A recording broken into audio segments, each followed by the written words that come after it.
So the story takes us to the summer of 2018, when a young couple was driving from Pennsylvania to North Carolina. They'd been on the road for nearly 12 hours when they decided to stop for the night. It was after midnight, and most of the bigger hotels near the interstate exits were booked. Desperate for sleep, they pulled into a small roadside motel in rural Kentucky. The lot was cracked and overgrown with weeds, and inside, the lobby was strangely quiet. After several minutes, a man finally came out from the back office. He didn't ask for an ID, didn't swipe a card, just took cash and handed over an old-fashioned key marked Room 6. The couple thought it was odd, but they were too exhausted to question it at the time. The room was damp. The carpet smelled like mildew. The window latch was broken, so the husband decided to wedge a chair against the frame. In the bathroom, his wife found something that made her uneasy: an already unwrapped bar of soap, still damp on the sink. By 2:30 a.m., they were jolted awake by the sound of footsteps on gravel.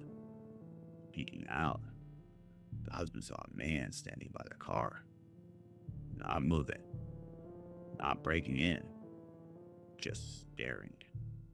When he flicked the lights on, the man slowly walked away around the back of the motel. At 3:15, the situation escalated. The door handle rattled. First soft, then harder, like someone was testing it. The husband picked up the motel phone to call the desk, but the line was dead. Moments later, they heard scratching at the window. The chair pressed against the glass began to shake. That was enough for them. They grabbed their bags, ran to the car, and sped off into the night. As they pulled out of the lot, the wife glanced back and saw two figures in the hallway, just watching them leave. The next morning, they went to the sheriff's office in the next county.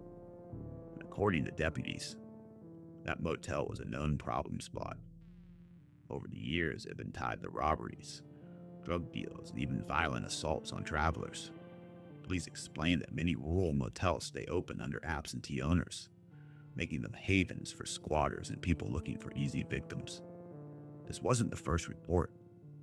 In fact, across the United States, there are dozens of documented cases where travelers have been stalked, robbed, or even kidnapped at cheap motels near interstates. The FBI has even noted these kind of locations as transient crime hotspots, places where predators know people are vulnerable, tired, and less cautious. For this couple, it was the closest they ever felt to being set up for something far worse. And it's why, to this day, they warn friends and family.